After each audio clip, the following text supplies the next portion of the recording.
네, 오늘은 요한복음 3장 9절에서 21절 본문으로 말씀 나누겠습니다. 니고데모가 예수님께서 물과 성령으로 거듭나야 한다라고 말씀하시니까 어찌 그러한 일이 있을 수 있나이까 라고 그렇게 질문하는 대목입니다. 예수님께서 니고데모의 그 질문에 이렇게 차근차근 대답해 주시는 대목이죠. 자, 믿음이라는 거, 거듭남을 수반하는 믿음이라는 거, 그것은 어떤 단순한 어떤 설득의 결과물이 아니라는 것을 알게 됩니다. 한 영혼이 그런 결론에 도달하기까지 수많은 의심과 질문 그리고 고민들이 이렇게 수반되게 되죠. C.S. 루이스라는 그 인물이 그러한 과정을 거치면서 결론에 도달하게 됐고, 그리고 배너의 작가 루 웰레스라는 사람, 심지어 기독교를 말살하기 위해서 성경을 읽기 시작하다가 성경을 거부하기 위한 증거를 찾기 위해서 성경을 읽기 시작했지만 결국 성경에 설득되어서 구원받는 믿음에 참여하게 된 경우인 것입니다. 저 같은 경우도 20대 시절을 그렇게 보내다가 결국은 20대 중반에 이제 그런 믿음의 결론에 도달하게 된 케이스라고 말씀드릴 수가 있죠. 그러나 참 믿음이라는 것은 단순히 어떤 설득의 결과물이 아니라 성령의 역사로 이루어지는 것이라는 것을 분명하게 알게 됩니다. 그러니까 사실은 거듭난다라는 거, 참 믿음을 소유하게 된다라는 것은요, 어떤 설득되었다라기보다도 변화를 경험하게 된 것입니다. 완전한 변화를 경험하게 된 것이죠. 어떤 사람이 이론적으로 이러한 정보를 이제 조합해서 어떤 이런 결론에 도달했다가 아니라, 물론 그런 정보들도 조합되는 것을 수반하는 그런 과정이 있지만 그 결론 가운데 변화를, 완전한 성령의 역사하심 가운데 변화를 경험하게 되는 것입니다. 오늘 말씀에 예수님은 믿음이라는 것을 구약 성경에서 광야에서 이스라엘 백성이 광야에서 모세가 들어올린 뱀을 바라보는 것으로 비유하고 있습니다. 14절에 보니까 모세가 광야에서 뱀을 든 것 같이 인자도 들려야 한다 라고 말씀하셨죠. 민수기 21장에 있는 내용을 주님께서 인용하신 것입니다. 광야길에서 굉장히 길 때문에 불평에 빠졌던 그런 이스라엘 백성이 하나님을 원망하다가 불뱀들에게 물려가지고 이제 재앙을 받게 되죠. 그때 하나님께서 모세에게 그 불뱀 모양을 가진 놋뱀을 만들어서 높이 들어 올려서 그것을 보는 자마다 살아나리라고 그렇게 말씀하셨는데, 모세가 그것을 순종해서 놋뱀을 만들어서 장대에 달아서 높이 들어 올렸을 때에 그것을 믿음으로 바라보는 자들마다 나음을 받았다라는 것을 우리가 보게 됩니다. 이것이 하나의 그런 믿음의 원리를 이렇게 하나의 상징적으로 이렇게 보여주는 사건이라고 말씀드릴 수가 있는데요. 믿음이라는 것은 예수 그리스도를 마음을 쏟아서 바라보는 것을 의미하는 것입니다. 우리가 잘 알고 있는 설교자 가운데 찰스 스펄전이라는 설교자가 있죠. 세계에서 가장 뛰어난 설교자 중에 한 명으로 평가받고 있는 그 찰스 스펄전이 어떻게 회심하게 되었는지는 유명한 일화로 남아 있습니다. 그가 소년 시절이었을 때에 이제 먼 거리에 있는 자신이 출석하는 교회에 나가야 되는데, 하루는 주일 아침에 너무나도 폭설이 내려서 시골 마을에 도저히 그 먼 길을 갈 수 없는 상황이 되어서 그 중간에 있는 가까운 교회에 나가게 되었는데, 그래서 마침 그 기후 때문에 또 섬기는 목회자가 오지 못해서 구두 수선을 하는 평범한 그 평신도가 그날 설교를 맡게 되었습니다. 설교의 내용은 아주 단순한 것이었습니다. 십자가에 달리신 예수를 바라보십시오. 예수를 바라보십시오. 너무나도 단순한 내용의 그런 분명한 메시지가 있는 그런 설교였습니다. 오직 믿음의 눈으로 예수 그리스도를 바라보십시오. 그럼 당신의 영혼을 자유케 하실 것입니다. 라는 그런 내용의 설교였는데, 그 설교를 듣고 이 소년 찰스 스펄전이 그날 회심을 경험하게 됩니다.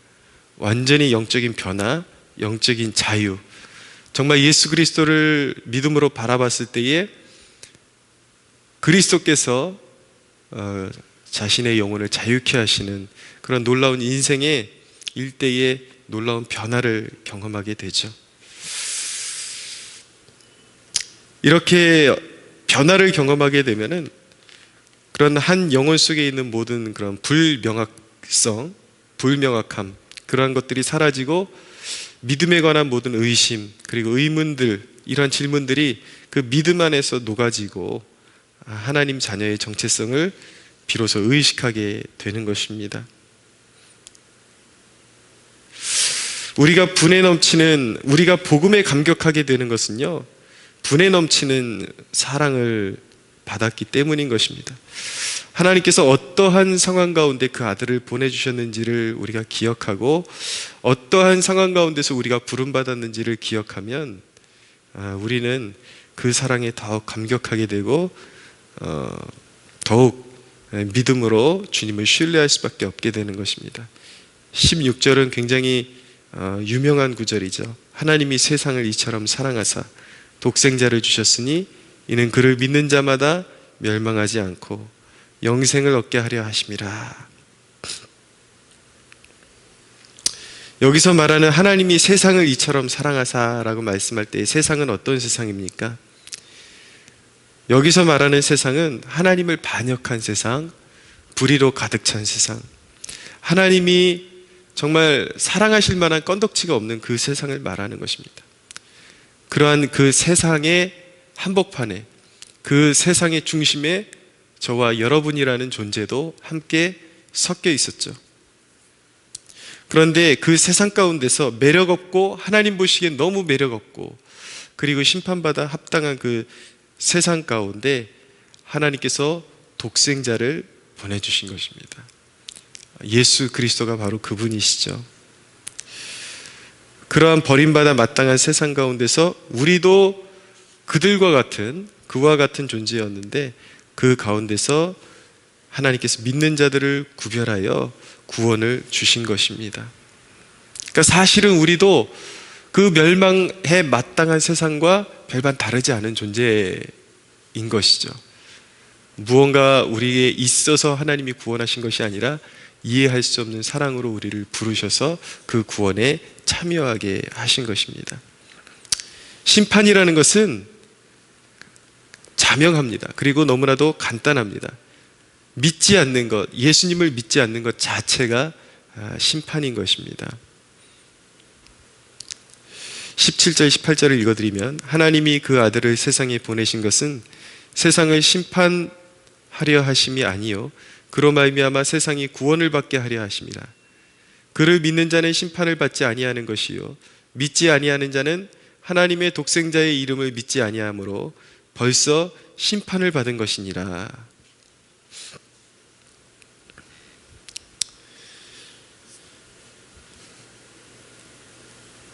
19절 20절 연달아서 읽어드립니다. 그 정죄는 이것이니 곧 빛이 세상에 왔을 때 사람들이 자기 행위가 악함으로 빛보다 어둠을 더 사랑한 것이니라. 악을 행하는 자마다 빛을 미워하여 빛으로 오지 아니하나니 이는 그 행위가 드러날까 함이요. 결국 믿지 않는 자들은 악을 행하는 자들이라고 말씀하십니다. 악을 행하는 자마다 빛을 미워한다. 여기서 악을 행하는 자들이라는 것은 단순히 어떤 몇 가지 그런 항목에 해당하는 죄악된 그런 어떤 습관을 가진 자들이 아니라 완전히 하나님을 떠나서 죄 중에 거하는 자들을 말하는 것입니다.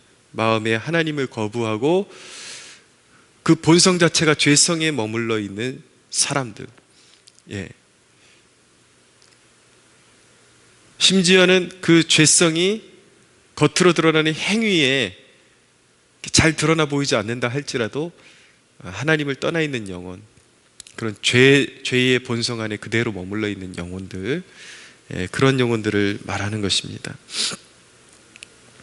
근데 이들의 문제는 무엇이냐면, 이 악에 속한 자들, 악을 행하는 자들의 문제는 무엇이냐면, 그런 악을 지극히 정상적으로 이해한다라는 것이죠. 자신들의 삶이 굉장히 지극히 정상적이고, 심지어는 이성적이고, 심지어는 도덕적이라고 그렇게 생각하는 것, 이것이 바로 악인들의 불행인 것입니다. 그러나 그들은 그 눈이 가려져 있기 때문에 자신들을 항상 정상적인 범위 안에서 발견하려고 그렇게 애쓰고 있지만, 찰스 스펄전의 표현대로 주님께 자신을 의탁하는 자들에게 주님은 성령의 빛을 주셔서 어둠에서 빛으로 나오게 하시는 것입니다. 믿음이라는 것은 무엇인가? 어둠에서 빛으로 나온 것입니다. 성령의 조명하심 가운데 자신의 본질 자체가 죄악되고 악하다라는 것을 깨닫고, 이제는 그 죄 가운데 머무르는 삶을 이제는 중단하고 멈추고 이제 빛 대신 주님께로 나오는 것을 의미하는 것입니다. 삶을 완전히 주님께 의탁하는 것을 말하는 것이죠. 그에게 여전히 죄성이 남아있지만 이제는 완전히 주님께 의탁한 인생이 돼서 완전히 주님께 순복하는 삶으로 변화된 것을 의미하는 것입니다. 이 부분이 참 중요합니다. 하나님이 세상을 이처럼 사랑하사 그 어둡고 심판받아 마땅한 세상 가운데서 믿는 자들을 구별해 내셨어요. 어둠에서 빛으로 불러내셨어요. 그런데 문제는 무엇이냐면, 오늘날 많은 사람들이 이 영적인 가치관의 변화를 경험하지 못하고 그 멸망할 세상의 가치관에 여전히 머물러 있다라는 이 양상, 교회 안에 이런 사람들로 차고 넘친다라는 이 양상, 이것은 심각하게 생각해 봐야 하는 것입니다. 여러분들 스스로에게도 꼭 이 질문을 던져 봐야 하는 것입니다. 여러분들은 믿는다고 할 때 그 믿음을 통해서 여러분들이 영적인 변화를 경험하셨습니까? 여러분들이 세상에 살아갈 때 가지고 살아가던 모든 가치관이 죄악된 것이고 그 삶 자체가 불의한 것이었다라는 것을 깨닫고 있습니까? 여러분, 구원은 까다롭거나 어려운 것이 결코 아닙니다.